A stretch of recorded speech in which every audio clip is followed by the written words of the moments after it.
안녕하세요. 안간사의 슬기로운 묵상생활 사무엘상 12장 16절에서 25절입니다. 하나님은 오늘 본문에서 사무엘을 통해 이스라엘이 하나님을 두고도 왕을 구하는 죄악을 저질렀잖아요. 그 죄악의 반응에도 불구하고 하나님은 그들을 자기 백성 삼으신 것을 기뻐하신다라고 말씀하세요. 하나님의 변함없는 사랑처럼 사무엘도 이스라엘을 위해 기도하기를 쉬는 죄를 범하지 않을 것이다 라고 말하죠. 그러면서 그도 이스라엘을 향한 변함없는 사랑을 고백합니다. 이 사랑을 받는 이스라엘이 해야 할 일 있겠죠. 그런데 그 일은 분명합니다. 그 큰 일을 생각하여 오직 그를 경외하며 너희의 마음을 다하여 진실이 섬기라.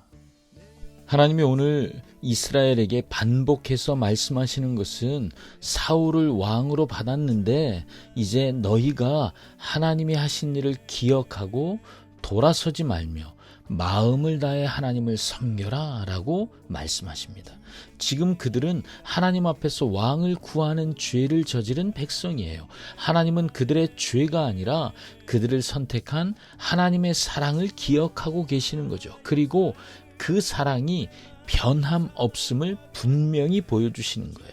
하나님의 사랑은 이스라엘의 반응에 좌우되지 않습니다. 하나님의 사랑은 나의 반응에 좌우되지 않으십니다. 그 사랑은 하나님의 선택이셨고 그 선택은 언제나 옳기 때문입니다.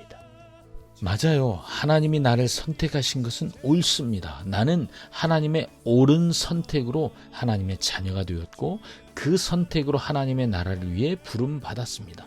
나의 부르심에 후회가 없으신 이유는 하나님이 행하신 이 선택이 옳은 선택이기 때문이죠. 하나님은 그 선택 때문에 나를 사랑하시는 것입니다. 나의 반응과 상관없이 그 사랑은 변하지 않습니다. 그 사랑 덕분에 나는 오늘도 주님 앞에 나아갈 수 있습니다. 나는 어떤 상황에도 변하지 않는 사랑을 오늘도 누리고 있습니다. 이렇게 기도하며 묵상을 마무리해 봅니다. 주님, 종종 벌어지는 상황 때문에 하나님의 사랑을 의심하지는 않지만 그 사랑이 늘기도 하고 줄기도 한다고 생각할 때가 있습니다. 내가 하는 선택이 하나님을 향하지 않을 때 나를 향한 사랑이 줄어드는 것처럼 착각합니다. 여전히 진리보다는 감정에 휘둘리는 내 모습을 봅니다. 오늘도 나를 진리로 가르치는 분은 주님뿐입니다. 나는 오늘 진리에 반응하기로 다시 선택합니다. 나는 변하지 않는 사랑을 오늘도 누리는 사람입니다. 주님의 사랑을 알아가는 더 큰 즐거움을 주님 오늘도 나에게 가르치소서.